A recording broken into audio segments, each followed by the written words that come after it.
Hey, what's up, people, and welcome back to the Over in 8 Minutes podcast. I'm your host, Sam Matthews. This week, we've got our first non-rugby specific guest. We're joined by the future of Scottish wrestling, goes by the name of the Orbit Breaker. He's only 19 years old, and he looks about like a 26-year-old brick shithouse. His name is Daz Black. He's brilliant. Daz, mate, I'm a big fan. How are you, mate? Oh, thanks a lot, mate. Appreciate it. I'm good. How are you? Mate, I'm grand. So I've managed to grab you for a quick bit of time. You're actually in the process of moving house. So you very kindly decided to donate a couple of hours of your time to me.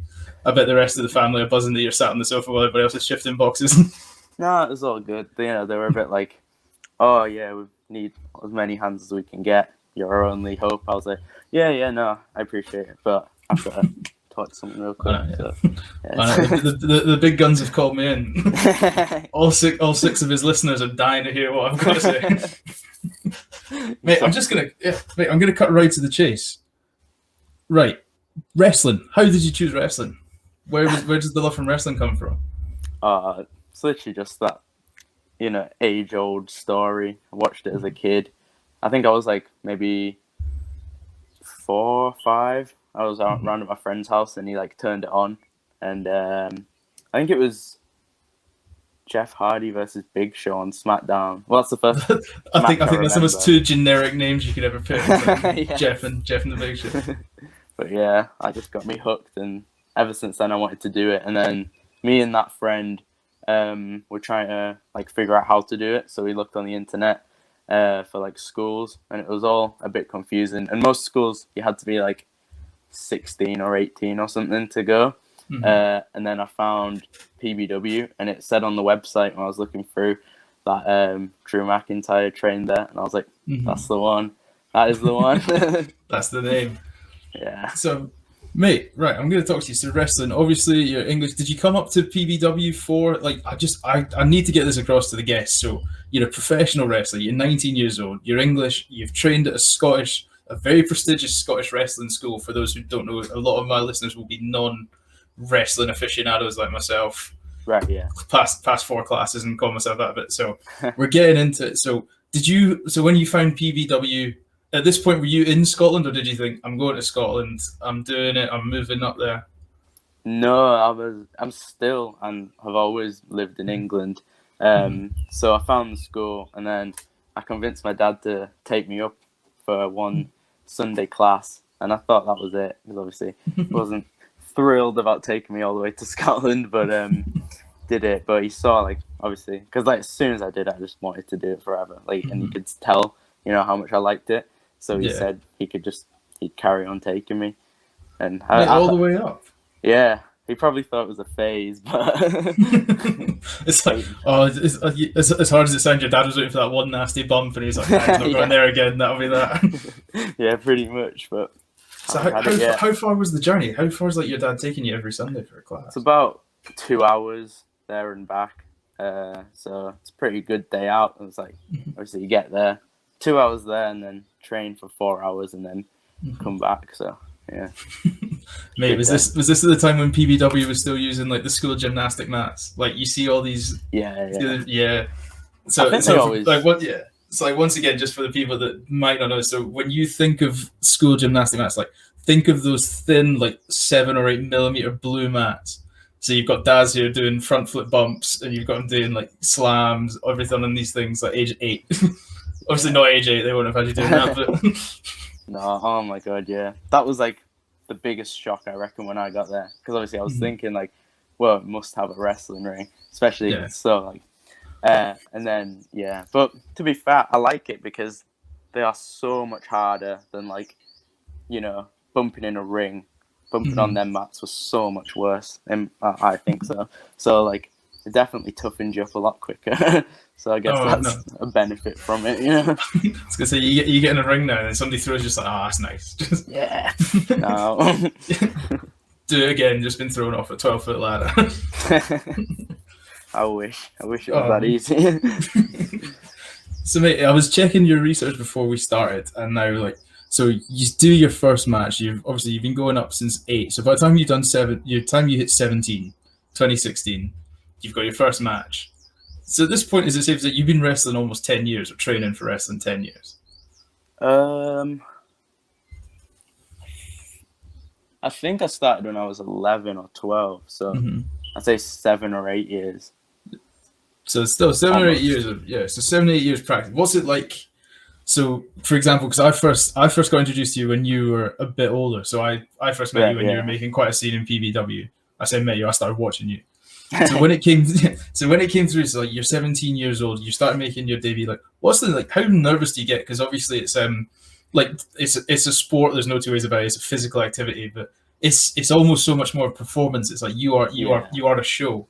How do these nerves affect you? Where it's like because I come from, as I've said, I come from a rugby background where I've got 15 other people on my team. Well, I've got 14, and then there's me. So if I'm playing a bit of shit, I just sort of go. Just pass the ball that way, and then we'll move on to like when it's you and another guy just chilling like in the ring. How are those nerves compared for like one of your first matches? Like, oh, it's literally awful. Like that was like the worst thing for me. They always said, like my coach always said, like as I got more advanced, like the in-ring stuff you've got down. It's just the other stuff, and that is so important. And I just didn't have any confidence in me whatsoever when I started. So. Yeah, like debut. I remember I went out and thought I did really, really good. I was like absolutely buzzing. And I came back and my coach straight away was just like, "How old are you?" I was like, I think I was 15 at the time. He's like, I was like 15. And he was like, "Right, you need to start acting like it." I was like, "Right, what?" I love that. Start acting like a grown man, mate. I'm in high school. No, but yeah, and that was like the biggest, hardest thing I ever had to overcome in training, and just like it's one of the things you just don't think it'll ever come, because like as much as you can learn in training, you kind of have to just find it yourself, weirdly enough, like, and it's like, how do you even do that? So it took a long time, but yeah. No, I can imagine. Yeah, there's certain aspects to just, I mean, like life in general, like you don't know it until you do it, type thing. Yeah, 100%. Yeah, they just kept saying, "It'll come with age, it'll come with age." And I was like, years were going by. I was like, when's it coming? So it's like, oh no. Mate, you're fine. Like you'll have like you've got like Hacksaw Jim Duggan. He's like 73, still making appearances on like Legend episode. Mate, so you burst onto the scene. Like, how does it feel? Because obviously you've come up through Scottish wrestling, as we've discussed. You're coming back through, like. How did you feel welcome? Like Scottish wrestling, for those who don't know, has got quite a close-knit culture. Like you don't find a lot of Scottish wrestlers performing down in England, if that makes sense. Like you know the scene, the wrestling scene. The like I feel so bad. I'm gonna have to keep explaining lingo for people that don't know it because I forget how niche the group is. So the wrestling scene is like the area, like the region. So did you find like how do you notice, as you're not an outsider because you grew up in it, but like very much is how do you find the Scottish wrestling scene as like a culture? It's a very close-knit culture. Yeah, I mean that was one thing I did kind of struggle quite a bit with, but I don't think anyone knew that. Yeah, that. Mate, you grew up, where's PBW? That's like it's the rough end of Glasgow. It's just outside. It's like Govan, is it? No, it's not Govan. There was Airdrie first, and then Barhead. Yeah, so you got thrown into the deep end of Scottish accents there. But yeah, as well, just conversations in general, and like like what's the word, like slang, and just the things people talk about, so different to how they talk like down here. So like actually becoming friends with people and getting in social groups, I found really difficult. But yeah, I don't know. For a while it was kind of just like, well, I'm just here to learn, so I don't really care. But yeah, you can only really go so far, and then you kind of have to start learning, I guess. But yeah, they're all really good mates. We're all close from training now, so yeah. Mate, if it makes you feel any better, I moved up here. So I'm originally from Birmingham, as much as it pains me to say. I moved up to Scotland. I'm just outside Edinburgh, so I moved up here when I was 5. Right. And then I didn't know that I meant yes. So it's like, yeah, go over there. So I didn't. So I went to school on my first day, and I kept asking the other kids if I could play, and they kept just going aye. So I came home with a proper complex, thinking I had a problem with my eye. Everybody just kept calling me eye. So I was like, I came home like floods of tears. It's like, Mom, like this is the weirdest memory that my mum always tells. And I was like, Mum, I don't know what's wrong with my eye, but every kid just kept calling me eye for like the whole day. And like the teacher would be like, no, they mean yes. So like, if you can do that, you can play it, yeah. So like that's the way how it is. You just have to, like you say, you just throw yourself at the deep end, and it's the great thing about it. It's the thing you've probably found as well. It's the great thing about Scottish culture. As soon as you commit to it, it very much commits to you. Yeah, that's true actually. Yeah, I found that. Right, mate. We're going to talk a bit more. Right, so what's it like being on the WWE network, if representing yourself as like an independent? So all these new shows have come on the WWE network, which is the broadcast show. How is that for you? Like it is what many people consider the pinnacle of being a professional wrestler. Yeah, that's just every time I hear that, it doesn't sound right. Like honestly, it's so strange. Every time like a match goes up and you go and check it, it's just like sometimes I don't like. I just think, oh, a match is up. I need to go check it. And I open up like the Xbox and start scrolling, and I'm like, wait, what am I looking for? And I'm like, oh yeah, WWE Network. What? Like, that's just mad to think that like, oh, it just doesn't make sense. And my friend, I've got a friend who isn't a fan of wrestling, and then she messaged me saying, because her friend's got one in her uni flat, and she was like, my friend was watching like wrestling today. Is that you? I was like, oh my god, like that's just so weird to think that someone's like found me on the network. But, like, yeah, obviously that's just the dream, isn't it? To be like on WWE, and like this is one step closer, and like this is never really how I envisioned it. You think you're gonna get signed, and then maybe be put on, but it's like it's so strange to like it just came out of nowhere. It feels like it's just like, oh right, you're on now. Like it's just mad. It is amazing. Like I couldn't be happier. No, I was going to say, because it's exactly like you say. It's like the old traditional style of working for WWE is you get signed, you do what they call developmental. Yeah. The next thing you know, there's these WWE now has working relationships with 7 different countries all based around the world, and you happen to be one of the rising stars in one of them. And next thing you know, like you say, you're just everywhere. You're on posters, you're on Instagram posts that are receiving millions of likes. That's crazy, man. It really is. Like, it sounds like I've just brought the news to you. No, but honestly, like every time someone says it again, it's just like, really? Like, that's just especially your age. Like I remember when I was 19, mate. I was fannying about in a uni halls just drinking. Like, I think when I was doing that, I was debating signing up for wrestling school. Yeah. So that's how it shows you the difference you can be at in 2 stages of life, I suppose, as well. I don't know. I've got a bit of that as well. To be fair, like I'm going to unis too, so I feel. Oh mate, what you studying at uni? Architecture. Oh mate, you're gonna be right in the money. 7 years, which I'm not too keen on, but you've got some good pastimes though, so you'll be fine. The 7 years of flying. Yeah, true. Mate, that's actually a great point. What was it like at school when because obviously every wrestler has that story of like, oh yeah, I told my teacher I was going to be a professional wrestler, and my teacher like bang my. Can you hear that? Can you hear that? Yeah. Yeah. Oh, right, shut that. Shut that window. Yeah. Good old neighbour Derek or whatever his name is has just decided to fire on the lawnmower. Good lad. Oh, no. Right. Keep that in. Screw it. Why not? Keep it. Yeah. What were we talking about? Yeah, the school teachers. So like everybody has that usual story of like, Miss, I'm going to be a professional wrestler. Bang, head off the desk, go and guess again. But what did your teacher say when you're like, Miss, I already am a professional wrestler?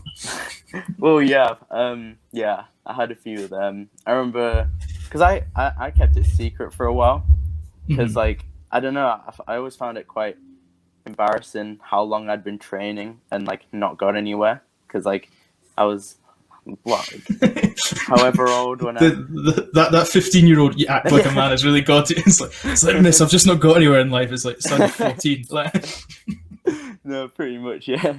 But I just felt like I'd been training for so long and still wasn't at like a stage I was like happy to like tell everyone in case they're like, oh yeah, let's see then. It's just this skinny little kid not having a clue what he's doing. So I told my art teacher first because she was like absolutely lovely, and she was like really supportive of it. So I was like, oh, cool. So then it came to like, what do you call it? I think everybody's got a lovely old art teacher. Like that just sounds Yeah, like everybody has it.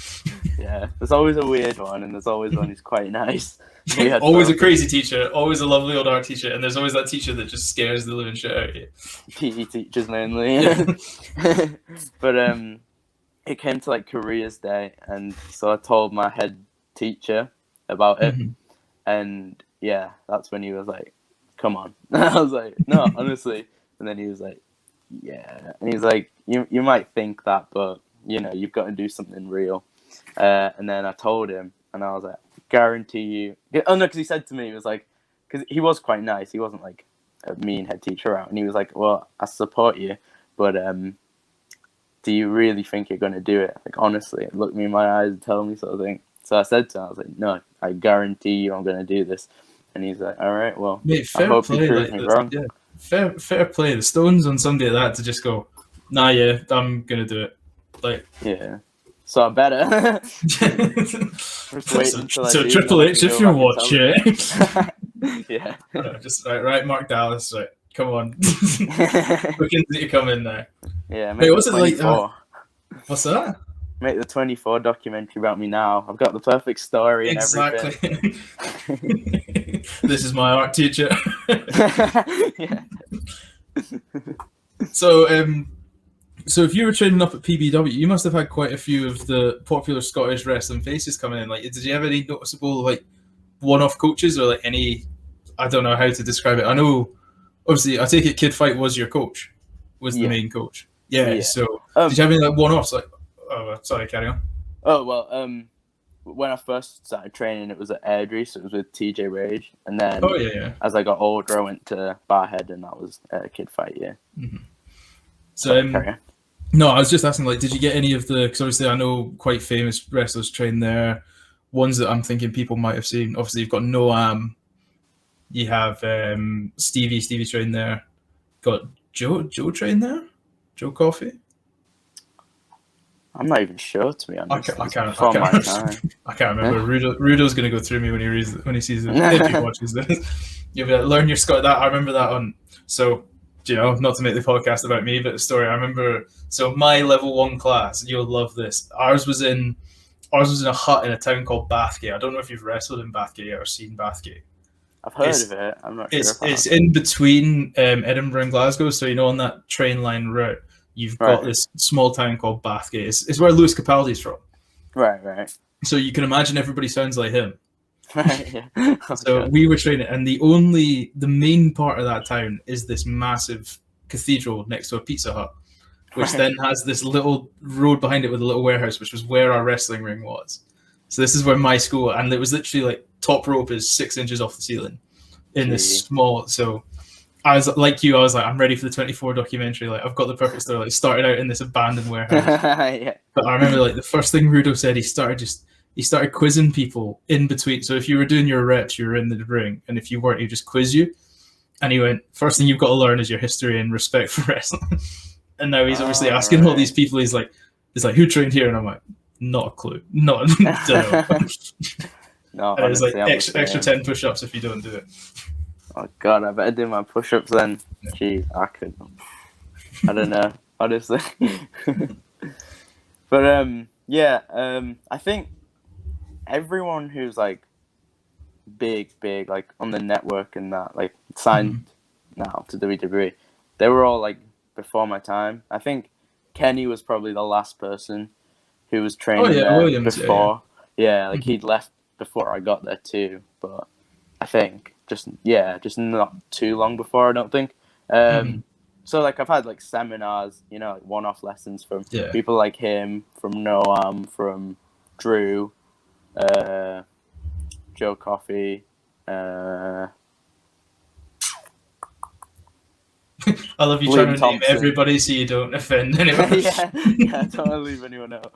But yeah, I think they're the main Scottish ones, yeah. But there was a few who were like in ICW too, that trained there. Krieger, he was there while I was training too. I think he started like a couple weeks after I did, I'm pretty sure. So yeah, I was training the whole time I was. No, it's a very prestigious school. They produce a lot of top tier talent. Yeah, exactly. Results. Well worth the 4-hour drive in your dad. Yeah. Oh mate, I can't get over that. It's like fair play to your dad. That is some journey. No. So mate, did you do any sport before you got to wrestling? Obviously you went to wrestling age 11, but was there any like sports that helped? Like obviously you're quite an athletic guy for anybody that's never watched you wrestle. Obviously when this goes out, I'll post tons of links as promo but like people that haven't seen you wrestle, like how did you get so athletic? Is it like not many people can just do a standing backflip to get themselves off the ground or decide to get themselves over somebody? No, not like school. I wasn't into like football. I was like the only kid that's not into football or rugby or anything. Sorry. Mate, it's not a rugby podcast. It just sounds like it's a rugby podcast. Yeah, it's all good. The only thing that I did at school was like, as I got older, I did athletics, like anything with jumping. I remember I was on the team for like all the jumping spots, so like long jump, high jump. They'd always put me on, and I'd win like every single time with that because I don't know, I'm just naturally springy, I guess. I was gonna say one of those like. Do you remember that? Do you remember like the original FIFA Street? Nah. Did you never play the original FIFA Street? Nah, mate. Honestly, I like nothing to do with football. Honestly, I don't know anything. Mate, there was a line that they'd always play if you scored like a bicycle kick or you scored a header. Right. The commentator would always shout, "He's got springs in his shoes." And like, that became like a bit of culture for me. So like that's what I describe people who are naturally spring. I'm like, "Oh, that's got springs in his shoes." Yeah, that was me. And then like just with like tricks and flips and all that, I just had a trampoline when I was a kid, so I just taught myself stuff, and then I took it inside, and because I was always like, if I'd see it from wrestling, then I wanted to try it. So like seeing people do moonsaults is what made me start doing backflips and that, and then me and my friend would like wrestle on my mattress inside, and then started learning backflips on the mattress and all that. And then we used to have, as I got older, we'd take my mattress downstairs in my dad's living room and practice flips in my living room like all day, every day, because we were like obsessed with it at that point. And then, yeah, that's literally just how I learned to do flips, and then taking it outside onto the grass and that, and then, yeah. I love that. I think every wrestler has learned to wrestle doing the exact thing the show's telling you not to do. It's like, don't try this at home, don't jump off your bed, don't do this. 100%. And everybody that's probably employed by them went, I'm going to go upstairs, I'm going to grab my mattress, I'm going to do a flip off my bed. Literally, yeah. I remember, like, not that one there, obviously, because that's like my bed now, but like, I remember my first ever bed. Like, I've got two brothers, so like, you know, after school that becomes a wrestling ring, like, and it's just like, you know, the usual mum comes storming upstairs like, can you stop fighting? And it's like, you're midway through Batista bombing your brother through the bed. Nah, mate, don't lie. It's definitely that mattress after work. Mate, no, exactly. It's like, oh mate, I was just doing a workout. I've just been doing elbow drop reps for like 20 minutes. That's what this chair's for. This chair is a turnbuckle. That's how I get on. Right, that's how we look. I've got? Oh mate, honestly, I've got so many these notes. They're all crisscrossing because you're such like, for a 19-year-old, you're such an interesting guy. Let's just talk about that. Like, so as you said, you were a really skinny kid. Now you're 19 and you built like a brick shithouse. How did that come? Like, because obviously you were 19, and I saw you when you were 17. You appeared up against Kieran Kelly, and you were quite a skinny guy. It was a battle of two skinny athletic guys. And then obviously you come back, COVID's been away for a year. You look like you've eaten nothing but red meat and protein shakes. Like, how does this? What was the sudden desire for the change, and how did you manage to keep such an athletic ability? Because a lot of people, when they put on a lot of muscle, you become more focused on strength. You become a bit slower. You're not doing standing backflips that you've practiced since you were 9. How do you manage to get this much size on and like keep the natural ability there? Like, what was the focus of training? Was it more like CrossFit, or was it more? No, well, I've always wanted to, you know, like get bigger and that. Like when I was, like I said, when I was younger, I didn't like the way I looked in the ring and that. So like, I think I must have been 14 maybe when I started working out.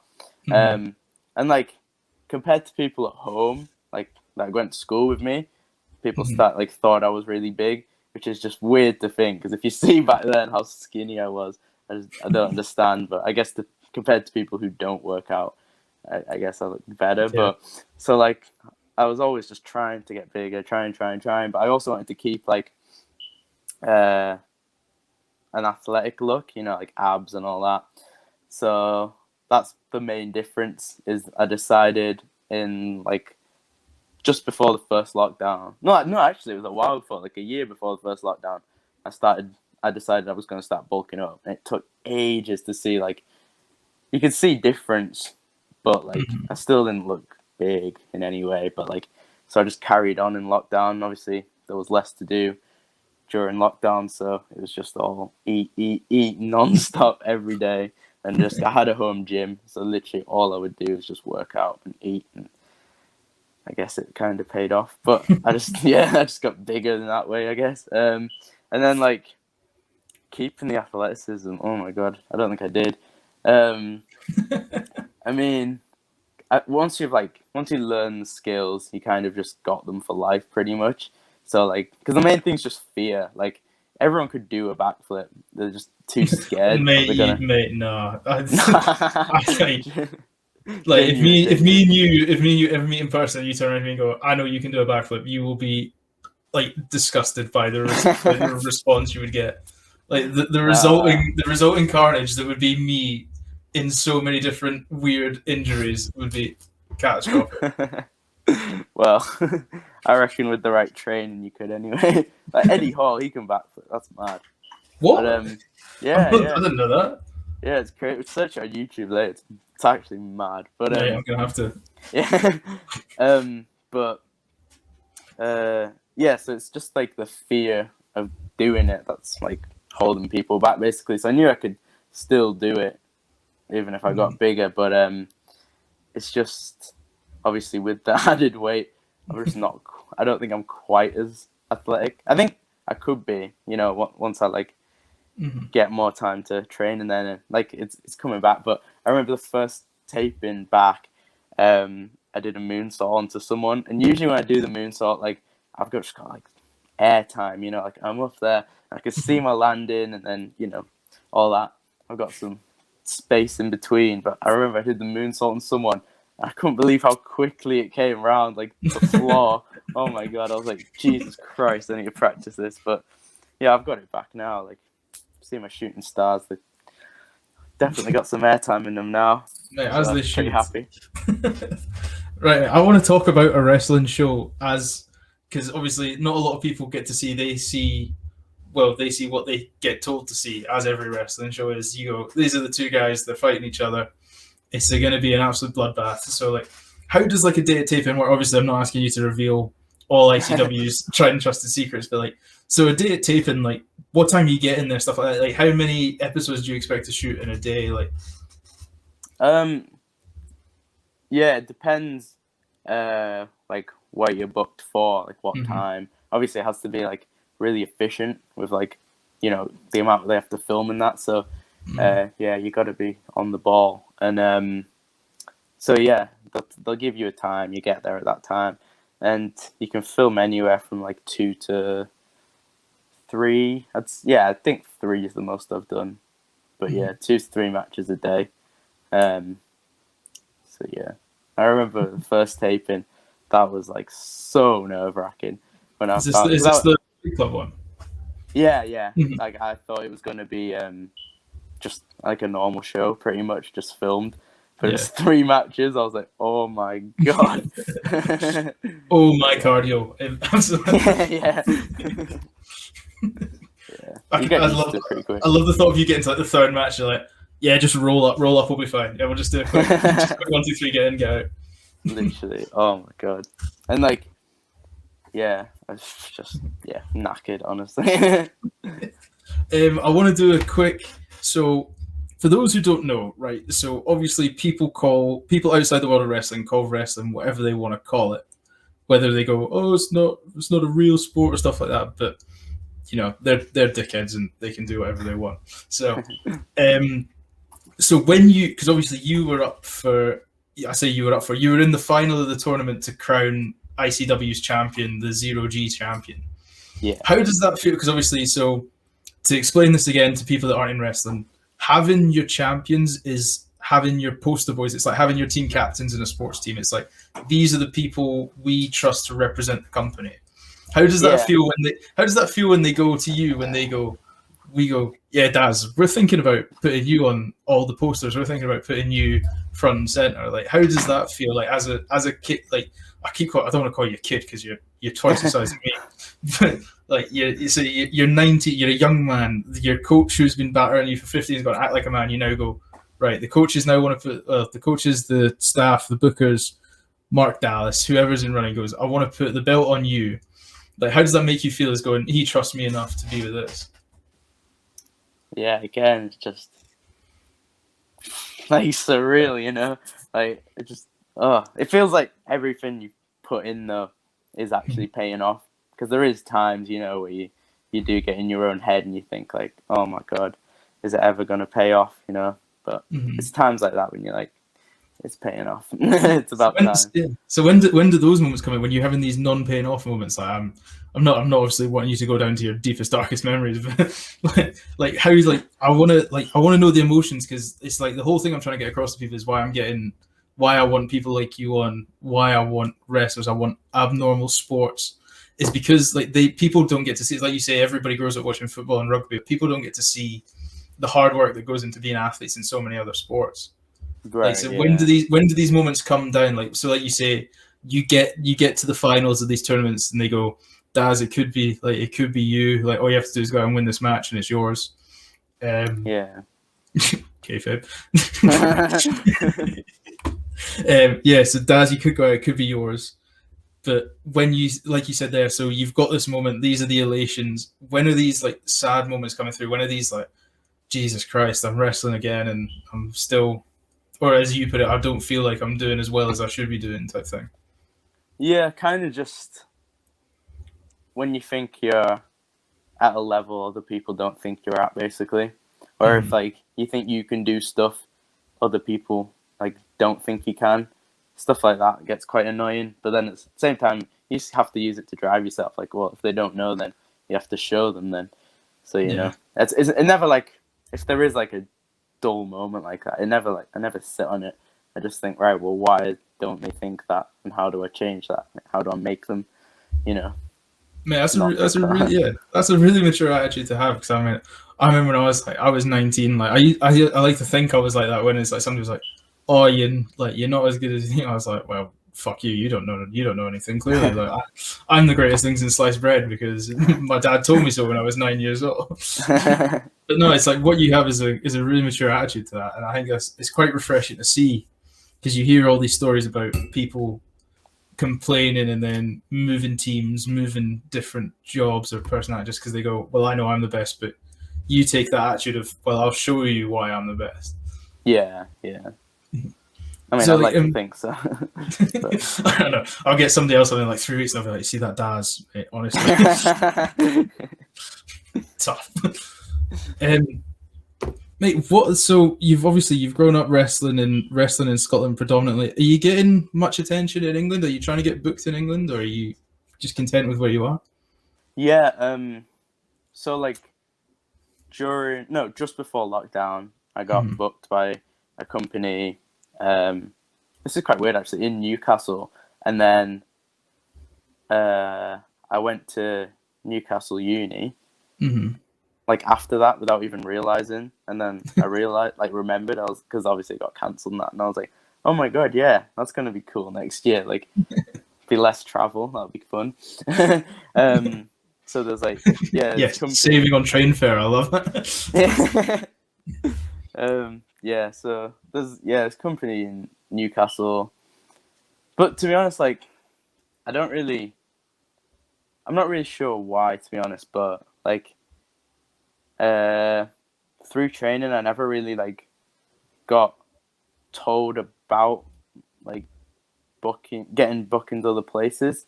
I think maybe they just, when you take someone under your wing, you kind of just show them the ropes. I probably just wasn't ready to go out by myself yet. But yeah, hopefully after lockdown, it'll be spreading the word, you know. you can finally be the one that builds up. You can be like the new Shah Samuels, the only guy that just goes across the border. Yeah, nobody else seems to do it. Yeah, just me and him. He's brilliant when you see, because like I feel like he must stick out in Glasgow during tapings like a sore thumb, because obviously he's the most like Cockney sounding man you've ever seen. Yeah. Yeah. Nah, he's lovely though. Oh mate, he is. Right, we're gonna delve into the future of Daz a bit here. I say this wasn't a wrestling podcast. This has just become a podcast for me now. I'm just asking you personal questions. Where do you want to go? Like, where do you want to wrestle? Like, is there any particular countries or companies that you think like I'd love to do that? Obviously, you can't say WWE because you pretty much do wrestle for them now. Well, aside from WWE, I like that the comments. Aside from the people I already wrestle for. No, yeah, obviously that's the main goal. Is there. New Japan, that'd be awesome. Obviously, Will Ospreay is like one of my favorite wrestlers in the world. He's in a future section question there. He was one of my future questions in there. Oh yeah, yeah, yeah. Get that one. We'll come back to him. Yeah, New Japan, AEW, literally everywhere. To be honest, like I really would, but my main goal is WWE. To be fair, but yeah, everywhere. Yeah. Mate, I think it's everybody's dream for everything they do. Like every sport, you want to perform wherever you can. Or yeah, I want to travel the world. So yeah. So go on then. We're going to talk about inspirations now. You obviously just mentioned Will Ospreay. For those who don't know, Will is first ever British NWGP heavyweight champion, and he's also the first British best of the Super Juniors. Was he not? Yeah, I think so. There you go. So is he one of the inspirational? Obviously, he's still relatively young as well. I don't think he's only 26. I don't know. Anyway, Will, if you're listening, both of us are clearly big fans. Yeah. So was he one of the inspirations? Like, was he like if he can do it, then? Yeah, 100%. And I like it as well because like I feel like I like seen him quite early in his career. Because it's quite weird. I didn't actually realize till like last year, but when I was about, I don't know how old, I was young though. I went to London randomly to go see this wrestling show that I heard about, and it was like Southside, and it was him teaming with someone, and they were just like really far down on the card. No one knew who they were when they came out, and it was him and I guess it might have been Paul Robinson. I was gonna say, was it one of his like close mates? I assume. I'm thinking. I'm trying to like picture it now because I can't really remember, but I think it was a small guy, so I reckon it was Paul Robinson. But they like tagged together, and I just remember the finish of the match was Ospreay hitting this 630, and I was like, oh my god! And I was like, I really wish I listened to his name because I didn't hear his name like when he came out, and then. Yeah, like years later, it just clicked all of a sudden. I was like, of course, that must have been Ospreay. And like, that's where the face came from. So like, yeah, since then I've always like been like, oh, who is this guy? I wanted to find him. And then also just like, because like everything he's doing is so cool. And he's like my style and that. So like, it's like you get to follow his career as it's happening. It's really strange because I feel like a lot of the time, like a lot of my favorites, you only start hearing about them when they make it, you know, when they've already done it. Yeah. But like with him, you literally hear, you know, when he's like, oh, he's won the best of Super Juniors, like, holy shit. And then he's like, he's done this and he's done this, and you get to watch it all along. And then obviously winning the World Championship in New Japan was mental. Like, did you watch the match? Did you watch the match? Yeah. Oh, I would literally watch like everything of his. It's mad. Man, he's incredible. What did you think of the? I probably know this answer already. What did you think of the famous him and Ricochet match? The what was it? The stunt sequence that a lot of the older guys called it. What did you think of that match? Not about all that shit. No, I'm joking. No, I loved it, man. Flips are overrated for the guy that's got a photo of him doing a backflip as his main match. Exactly. No, yeah, it was absolutely insane. Like, yeah, that was the first thing I thought when I watched it, because like I watched it just as a pure fan, like, oh, this is so amazing, like I loved it. And then my second thought was like, I wonder how other people think of this, like if they like it as much as I did. And then I just saw all this hate it was getting, and I was like, what? Yeah, mate, I understand. You're teasing me up nice for questions because I'm gonna, once we finish the inspiration, I'm gonna talk about social media and hate comments in wrestling. All right. So which other inspirations you had? Obviously, you said you started watching Jeff Hardy. Jeff Hardy was your first match, you remember? I take it Jeff, the original High Flyer, is one of the inspirations. Yeah, so he's like, growing up, he was always my favorite, for sure.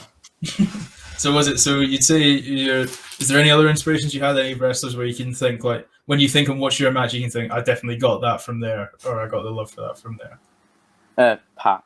I absolutely love it. I think he's so underrated. Like, honestly, if I was booking it like a show, he would just be like, why is he not a world champion everywhere? I still can't figure that one out, because like, he can just do everything. He's amazing in the ring, like Mm-hmm. absolutely untouchable.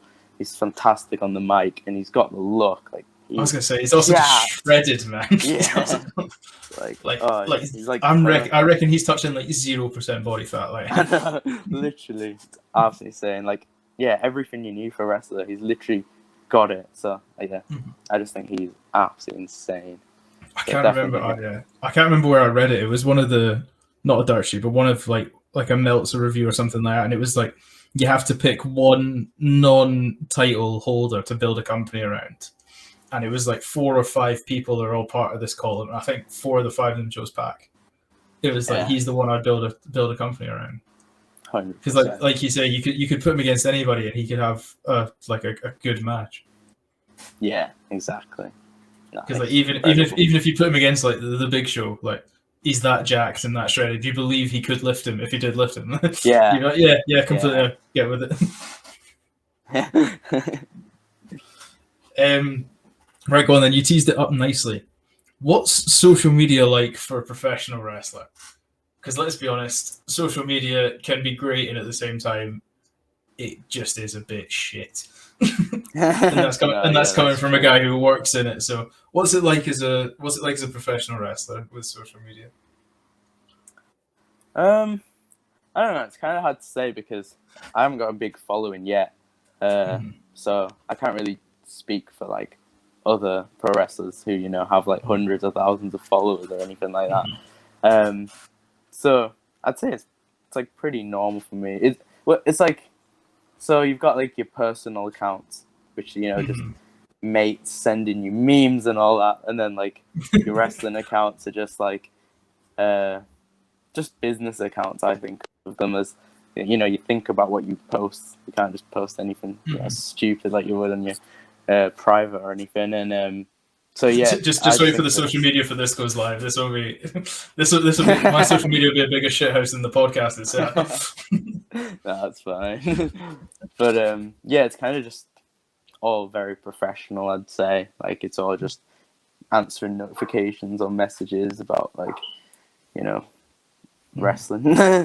just talking wrestling. Yeah. And there's like fan messages too, which I like. They're really cool. Like, it's mad to think that, like, I don't know, it's like when I watch wrestling, there's like some guys that I would message, but like not like me. I don't know. I just never. I would never imagine. I messaged you. I remember messaging you in 2017 because I was like, I was coming out of uni and I was like I was a little fat lad again. Like I was always quite credible, and then stopped playing rugby, started putting the weight on. So I remember because like it's like goes back to the question I was like, how did you get so big and keep an athleticism? That's why I messaged you, because I think it's a good idea I'd recommend for anybody doing any sport is train the way the people you're inspired train. Like I remember I had a coach once, and he we had a strength and conditioning lesson from a guy when we came to the end of our school year, and he said he put up a picture on a board of, it was a rugby player who plays prop. I don't know if you like props are traditionally like bigger guys, like they're quite short and stocky. And then it was a picture of like some surfer dude that looked like class, but And he just turned around and he just went, the key statistic you need to know for these people is he's played 600 games of rugby, and that the surfer dude's played none. So why would you train like the guy that's never played a game of rugby? So I think the advice for people, or young people, or people looking to get into it, or people just looking to improve, is like train like the people that you want to emulate. So don't train to be a bodybuilder if you want to be a wrestler, is what I'm getting at. I mean, I know that goes against everything 1980s WWF stands for. No, yeah, I agree with that. It's true. Good. If you say it, then it makes sense. I just sound like a No, yeah. Right, mate. Just for all the wrestling fans that have tuned into this when they saw your name, what 3 dream matches would you have? But I'm going to eliminate your inspirations that you said earlier because that's cheating. Oh, no. So we say that we know you're going to say Will. We know you're going to say Pac. We know you're going to say Jeff Hardy if you could cut it out. So who else? I know there's a list that's as long as you're 19. But like, if you were, say the world was a blank oyster, say bookings and stuff didn't matter. Who would your next 3 matches be if you could go, I'm going to go put on 3 main event matches that are going to go like 50 minutes? You can have legends from the past as well if you really want.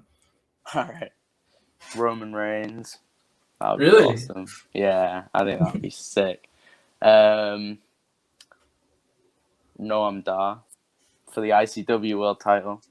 Got to be for the stakes. There we go. Yeah, book it. Right, Mark, I'm doing your bookings for you now. There you go. I want a cut. I want free tickets. I'll take that as my cut, and then I'll do it. Yeah, let's make it happen. Yeah. He'll watch this. Don't worry. He'll watch this. Perfect. And Tyler Bate. I think that would be awesome. Mate, we've not even discussed it. He's incredible. Yeah. Like, he is. I know he has a gymnast background, but there's no way he should be as strong as he is. I know. Like, that is ungodly strength. Like, for people that don't know, as this is most of this podcast, but if you get a chance to look up Tyler Bate, oh my quads. Like, literally. Yeah. Like, him trying to buy jeans must be a fucking nightmare. Yeah. Oh my god, I'm so jealous. He must have like a 30-inch waist, and I reckon he must have to buy like 40-inch waist jeans to get his quads. Genuine. That was the first thing I ever, when I watched that UK tournament. Obviously, that was like the first time I'd ever seen him as well, and that was just, I remember, blew my mind. I was like, how is his legs like that? Like, I was like, he must have been about the same age you are now when he was in that. He was like 19 then. Yeah, he was 19. Yeah, that's insane. Oh my god. But yeah. Go on then. So you talk about the UK tournament. Is there any particular? So once again, wrestling's quite known for its prestigious tournaments around the world. Each company have their own prestigious tournaments. Each country has their own prestigious tournaments. Is there any tournament you'd like to like? Is there one major tournament you see that goes, I want to win that tournament and have my name associated with that competition? Best of the Super Juniors. I thought that would be your answer. Yeah. To be fair, all like the Japanese ones I'd love to do. Mm-hmm. I feel like Best of Super Juniors makes sense, but like I literally just everything that I kind of think of, like, oh, it'd be cool if I did it, but like this. It's pretty much exactly what Will Ospreay's done. Like, I want Best of Super Juniors because like whenever I get put in like a high flying category, I'm always like happy, but then I'm also like, I don't just want to be that. Like, I don't want a glass ceiling. Like, that's why I want to get bigger. I want to like, be in other classes like that. So that's like literally exactly what he's done. Like, he was in that, and then he's like, no, I want to get bigger. So he moved to the heavyweight division and all that. And then like won his G1, and so that other tournament, G1, I'd love to win that too. And then obviously like, he's literally the world heavyweight champion. Well, was, so yeah. Mate, honestly, it's incredible. Like, I think what he does so well, and I think what you're doing really well on social as well.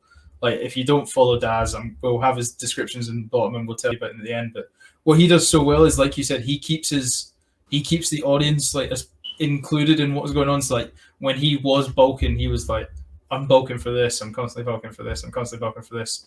Just so you know, I'm still bulking for this." And then it's like, "No, I'm officially in this weight category." Like, I think I think there's so much to be said for, because although like I think a good way to describe it is, especially as like on the internet, a day is a week, if that makes sense. Like right, like something that happened 24 hours ago is, although it is still, that only happened yesterday, that is a lifetime ago in sport. Right, yeah. So like I think there's so much to be said for keeping up on social of like with what you're doing. Yeah, no, yeah, I agree. That reminds me as well, actually. When you were asking about like bulking up before, coming back to that inspirations as well. I remember that was like one of the reasons as well. I can't remember if that's when I started bulk. It might be. I don't know if it was either when I started or what convinced me to like step on the gas, like really go for it. It was like seeing him start bulking up. Because I remember when I used to see like him and Ricochet, I was like, that match is awesome. But at the same time, like, how were they like matching each other? Ricochet's absolutely jacked, and he was like proper skinny. Talking about pack, I mean, Ricochet is one of the guys I've never seen in more incredible shape. Yeah, it's mental in there. Like, Jesus, man. Have you seen his workouts? Like, you'll watch him in the gym and he's like, yeah, we're just going to do 3 sets of 12 backflips. I'm like, that's not an exercise that you do for 12. But like, you don't just go, it's like, yeah, so we've got like a 3-inch step, so we're just going to backflip off that, step back on, backflip off. And it's like, you see the other guys like in the gym around him, like some old dad is just doing like cable flies. It's just like, what is going on over there? It's just this guy just ripped, just doing backflips. Yeah. It looks like, I don't know if you see them anymore. I'm not really on Facebook that much anymore, but do you remember like those old weird like calisthenics videos, and it'd be like guys just doing backflips off like beach walks and stuff like that? Yeah, his workouts remind me of them. Yeah, no, genuinely, yeah. I remember John Morrison when because that was one thing really like annoyed me when I was younger. Like I wanted to see like what wrestlers did for workouts and that, but there was like nothing on the internet. So like I remember there was one video of John Morrison because he was just promoting his like, it's called like Out of Your Mind Fitness, this new like fitness program he was selling. So like they did a promotional video for it, and it was literally like the only thing that existed. And I remember the exercise he was doing in that were just mental, like 1 hand, 1 foot push-ups, and like just constant backflips over and over again and stuff. I was like, dude, it's actually mental. They are baffling. I don't know. Somebody will probably be good to ask about this, because I don't know if you've ever tried CrossFit workouts. No. So like obviously when you're next to ICW, if Kenny's there, Kenny Williams, he's like CrossFit mad. Yeah. And like their workouts are ridiculous. Yeah. Like, mate, I don't know. Have you ever heard of Murph, the workout? No. So CrossFit, what CrossFit do is they get what they call hero workouts, and they name them after like American war heroes, like people that die at war in America, stuff like that, or like people that get honorable mention. So it's quite cute. Like, cute's the wrong word. It's quite like sentimental that they do it. But like Murph is this thing, and if you ever watch on Netflix, it's called it's the CrossFit documentary. It's like the CrossFit Games documentaries, which is like their Olympics. Right. So they have this one episode. They have this one workout called Murph, and they did it in like 40-degree heat in the middle of California. And this workout is like, it's a mile run, 100 push-ups, 100 pull-ups, and then another mile run or something like that. It's ungodly. It is ungodly. I've probably completely underdone it as well, but it's probably like 10 times more difficult than that. But they were doing it, and this like, and like, bear in mind, these people are literally fittest on earth. Like, that is the type, they are the fittest people on earth. And you had people like running to find shade, like they were hiding under golf carts to find shade because they were that hot. They were gonna like pass out. But they like CrossFit is a different kettle of fish. Like, I remember I went for one workout, and because there was a gym you can do it in where you could, because I was like, oh, I'm gonna get fit. Oh, I've played rugby. I've done a bit of wrestling. Like, I know I can do a push up. Like, I'm quite confident. I can do a push up and I can run. I can do CrossFit. And I went for this one trial workout before you had joined the gym and pay like the money it was. And I walked in, and I remember this workout to this day. And it was like, the guy just literally put a big timer on this big clock. So, you know how they work out in like warehouses, and it's just like an empty room. Okay. So they had this, it's just this big time. It's like a 40-minute time limit. And it was just goes, right, so we're going to do a mile run. You're then going to come back. You're going to do 100 front squats with 40 kg. You're then going to do 100 burpees, and then we're going to row for 1,000 meters. And I was like, mate, I'll be lucky if I finish the run in 40 minutes. So it's like, I remember I went to this thing and like these people, like, I never felt so inadequate as like a human being in my life in terms of fitness. Like, because I was there, and when they do your trials, they have just regular like workouts there. It's like people that just go to the gym and they join the workout. Like everybody does the same thing. Right. And he was like, no, just keep going, and then if you finish, we'll just do like 400-meter sprints or something. And there was this girl there that obviously trains CrossFit, and she finished the thing like 28 minutes or something like that. Like I was like stumbling in through the door, like as she was finished. I finished the run, and she's like, "Oh, mate, if you ever do a CrossFit workout, like I imagine Kenny could take you on some brutal ones, but yeah, if you ever get a chance, ask Kenny Williams about Murph, and he'll look at you as if you've just whispered like Voldemort's name in the middle of Harry Potter. Like, we don't say that word." Oh my god, man! Gee, I might give that a look, but mate, it's like don't eat beforehand. Whatever you do, just don't eat beforehand. Jesus. Right, mate. So what does before we get to the end of the podcast and we get onto the quick fire questions? What does Daz Black do when he's not wrestling or training and moving house and stacking boxes? Like, what's your pastimes? Like, what's your good? I'm getting away from the world for a couple of hours. Gym, literally. Yeah, just like all my days consist of really is like uni and that as well. Mm-hmm. But like my free time is just eating, go to the gym. That's it. I don't do it much else. I don't have time for like a lot really. So as long as I like get the gym in and the food, then I guess. God, that's so sad actually. I can't think of anything else. No, it's not, mate. It's a good thing. There's so many. I know a few people. It's like the gym's more a mental thing than it is a physical thing. It's like it's just a place to just go and.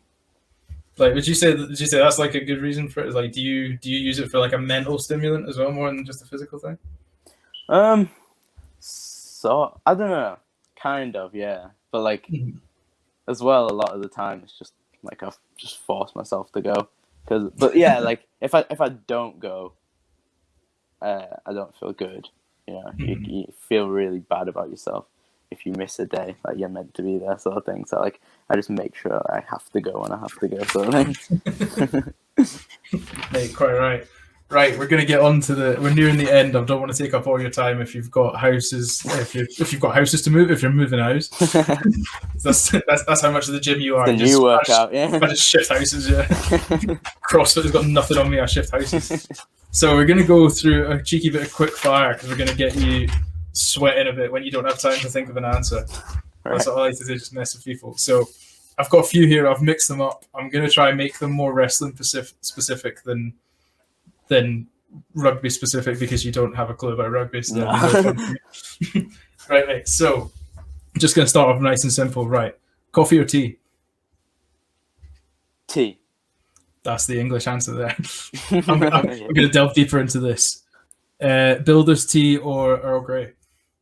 Earl Grey. Oh, you are so English. Haggis or black pudding? See, these are all good because you got the Scottish growing up, so haggis or black pudding? Oh, God. Black pudding, just because I don't like haggis. I never tried it, actually. But all I'm doing is ruining your reputation with the Scottish fans. Like, slowly for sure. Night out or a night in? Bearing in mind you've probably missed your nights out considering you only turned 18 last year in the middle of COVID. But... yeah, well, because of that, nights out. I want some now. Right. COD or Fortnite? Are you much of a gamer? Nah. Nah, neither. COD, I guess. But... COD, I guess. Right. Arms day or chest day? Arms, mate. You seeing me? I'm all arms. All arms. Mate, that's all you need. Just for a tank, and then it's all arms. That's all you need.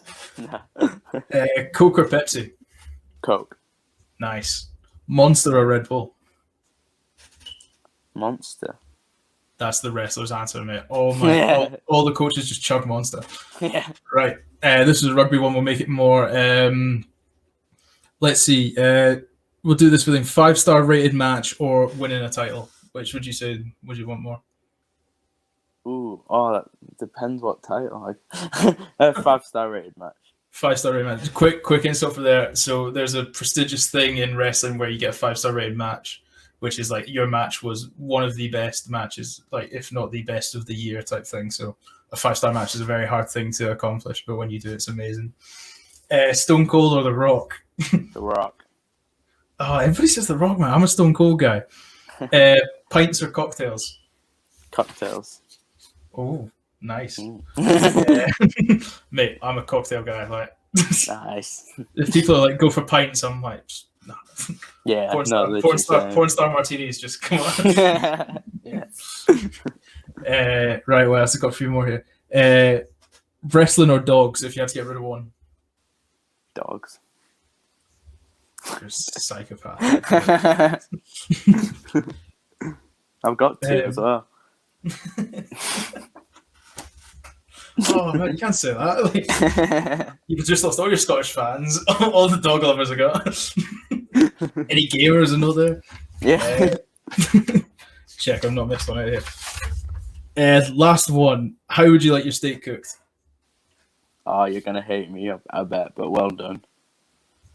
This podcast has never seen the light of day. Everyone disagrees with me on that. Literally everyone. It's like Gandhi's flip flop, man. You can't eat well done steak. How can you be your size, chewing on red meat and eating well done steak?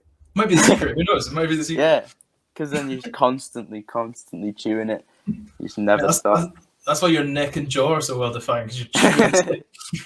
That's the secret, mate. Well done steak. Mate, it's been an absolute pleasure. Right, we're now going to do, so like I was saying earlier with the Scottish culture, wrestling has it, although it is technically a singles competitive sport if you're not a tag team, but there is quite a team unity feel in the back room of a wrestling group.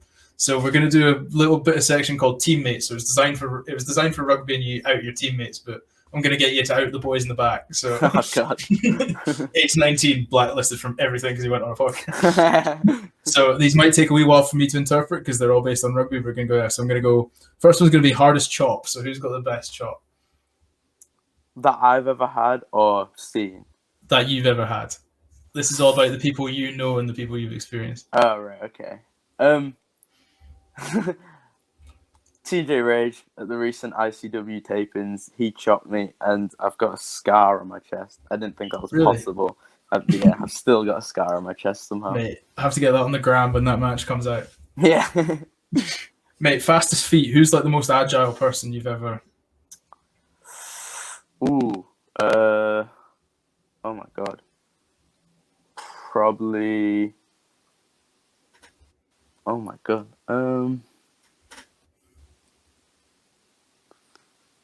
I guess there's a guy from PBW called Ray Barani. He's really athletic, so I guess him. Fair. We can't do worst tackle or nobody tackles each other. Who's most up for a night out of the boys in the back at the? Oh my god, all of them. Welcome to Scotland. Yeah, probably. Out of my training, I'd say John. Oh, wait, hold on. John Tretton. John Tretton. Yeah, I've watched a few of John's matches. Yeah. So who's the one from ICW when you're at tapings? Who's the one that's like as soon as the cameras we're like done, that's a wrap? Who's the one that just suddenly has beers that appear from nowhere? Oh mate, I don't even know, man. Oh god, I've got no idea. Well, I've only ever seen one person actually at ICW with a beer, I think, and that was my very first night, like the Fear and Loathing pre-show. I got offered a beer by Scott Reed, so I mean, going off of that, I guess Scott. I've never met Scott, but I follow him on Twitter, and he seems like a proper laugh. Scott does. Yeah. So yeah. Right. Is, man.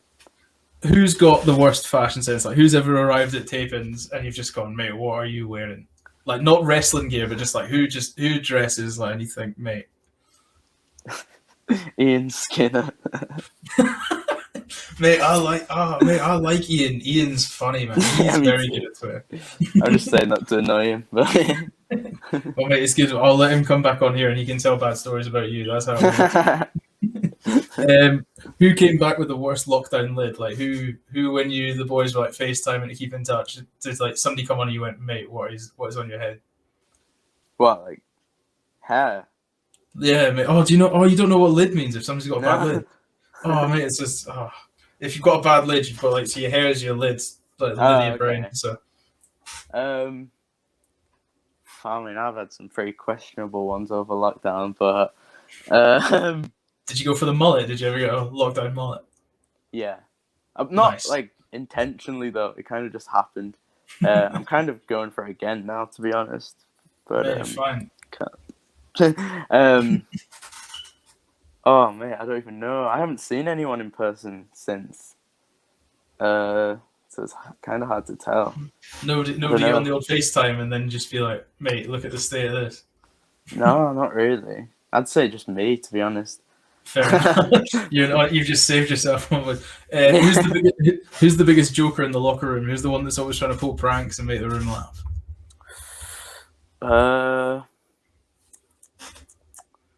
Again, it's like with COVID and that, there like tapings, there isn't a locker room really, so I kind of just have to go off. There's a lot of people coming in and out. Yeah, I kind of just have to go off of like before lockdown, which would be like PBW shows.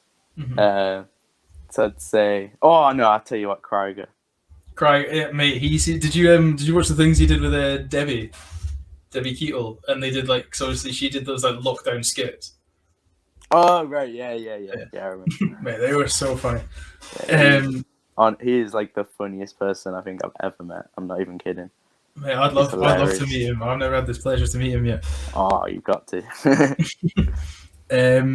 Who could you see as a future wrestling coach from the people you've met? Krieger. Again, honestly, yeah. Hey, fair. Who is best on tunes? Like, obviously, like you said, you've had limited time in the locker rooms, but who's the one that's always got an aux cord or a speaker and just?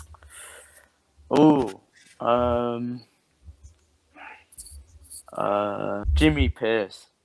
Yeah. Yeah. Right, fair. Right. Who is somebody? Yeah. Mate, who is somebody that just is hard as nails? Like you just thinking, you look at it, go, I would never fight you.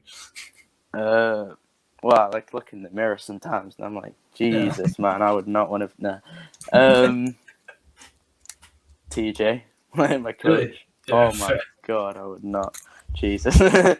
Mate, I was the same with BT when I was getting coached by BT. I was like, yeah, whatever you tell me to do, I'll do it. Yeah, seriously. Right, final one for the teammate section. Who hogs the mirror the most? Who's the one that's just like, you're trying to get ready for the match, trying to make sure the hair looks on point, and you're looking at the one lad that's like, you've been in that mirror for 45 minutes, mate. Get out of the way. I'd probably say Leighton. Really? I don't even know that. I'm just guessing, but I can see it. Mate, he's incredible, man. He has the acting background. He's allowed. He was doing Oliver Twist when he was like 8. Yeah, true. Give him a pass. Yeah. Right, mate. The last question, the very, very last question, then I'll let you get on your way. Right. So, I'm gonna set the scene for you. Fear and Loathing. You've just main evented. You've just won the title. You're there. You're back in the locker room. All the boys are spraying tenants everywhere. It's going wild. You've had nothing but Earl Grey tea for 6 days. You're ready for a night out. You've got somebody hands you the aux cord and they go, you've got 3 cheesy pop songs. You've got to get the team ready for a night out. What 3 cheesy pop songs are you picking? Oh my God. The thing is, no matter what you do, you're gonna instantly choose 3 more songs the second we finish this podcast. Yeah. Oh my God. My music knowledge is so bad, man. If it's not hip hop, I don't have a clue. You can choose any 3 songs if you want. Just cheesy pop is normally the go-to. I mean, my pop idol's Michael Jackson, but I don't really think that would get the room going in the same way. Let's go. Oh man, put me on the spot. Can't think of any. Blue by who's that by? Eiffel something. Yeah. Is that by I know the one you mean. I know the one you mean. Yeah, I know the one you mean. It's called. Good start. You've now got the room's attention. You've now got the room's attention. Then go. We Are the Champions, because I've just won the title. I love that. That's just one for you. That's not for the rest of the room. This is a song for me, guys. So you guys can take 3 minutes. Yeah, everyone else just give me little stares. And then, just for old time's sake, I'd probably put like a wrestling theme song on. That goes both ways. So probably like Edge's theme song. Yeah, for that. Mate, we didn't even discuss that, mate. But mate, yeah. So quickly before we finished, we didn't even talk about Edge. Let's talk about Edge's return at the Royal Rumble. How good was that? Dude, it was insane. And I actually forgot to say as well, quickly, like on Edge. So I think 3 years ago, I wanted to bet on the Rumble. So I asked Dad because I was too young to actually place the bet on it. That makes me feel so old, like so old. So I said like, can I put a bet on it? He was like, I don't know, because like, first of all, that's like quite weird that you can even bet on wrestling. I thought, yeah. What? It's a bit weird, isn't it? Yeah. I know, it seems like something dodgy, but so like said to him, I was like, honestly, trust me. And I mean, I guess he didn't really want a 16-year-old getting into betting, so he was like, no. But I was like, right, I'll make a deal. If I like predict it right this year, you've got to put a bet on next year. He was like, yeah, all right, because he didn't think I would do it. So I said Seth Rollins, and he won. So he was like, all right, fair play. We'll put a bet on next year. And obviously Drew won last year. So I put a bet on Drew, and I won that. And then this year, also he put a bet on, for me, for Drew, and that won. You covered yourself nicely there. Any police officers watching, wasn't him. Yeah. But so this year I put a bet on myself for Edge, obviously, to win, and it was sick because there was like a boost last minute for him to win, so I put like a $5 on. I got 90 quid back. So mate, fair play. Happy about that. Yeah. Well done. You know, John Tretton, he bet on Daniel Bryan, and we were watching it live together, like with the wrestler, the like training lot. And the whole match, he's going, nah, mate, you've messed that up. Daniel Bryan's got it. And then when he got eliminated, he left the call because he was so annoyed. I can't remember who I thought was going to win. I remember hearing the Edge rumors because I remember there was a big debate about it, but I can't remember. But anyway, mate, I don't want to take up any more of your time. I've been talking to you for nearly bang on 80 minutes, so I've actually lived up to the name of the podcast for once. Yeah. Mate, you should have seen it. I was awful in the first recordings. One of the other guests will tell you I was waffling for hours. But mate, right, so everybody, that's coming to the end of the podcast now. Thank you very much for watching the Over in 8 Minutes podcast. My guest is Daz Black. He's been incredible. Daz, where can they find you on social media so they can keep up to date with all your wrestling and watch you rise to the top? Oh, mate. Instagram at Daz Black PW. Twitter at PW_Daz. Facebook, Daz Black. I think that's everything. And obviously WWE and ICW. If you follow them, you'll keep up with Daz as well. Yeah. There you go. Mark will love you for that. Getting in the plug. Right, guys. As always, it's been an absolute pleasure. Daz, thank you so much. Like, subscribe, watch down below. Every link you need is going to be there. If you're going to be mean on Twitter or Instagram, at least make your comments funny. Then I can retweet them and get some clout that way. So anyway, guys, remember, rate the podcast. It helps so much. Thank you very much. Have a nice day. Stay safe. Daz, cheers for coming on. Thanks a lot, mate. Thank you. Right, see you all there.